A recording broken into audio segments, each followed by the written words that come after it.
जय हिंद, जय भारत। खबर पवन सिंह की तरफ से।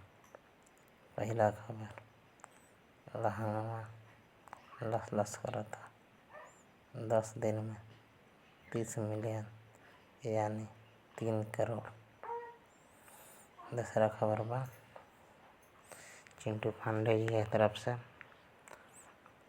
प्रेम गीत 26 फरवरी 2021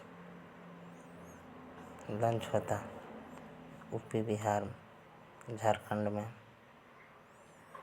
बहुत ही सुपर डुपर हिट फिल्म प्रेम गीत। लव स्टोरी से, एक्शन से भरपूर फिल्म प्रेम गीत।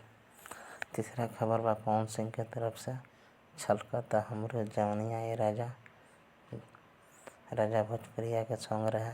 4 वर्ष में 466 मिलियन व्यूज प्राप्त कैले बा।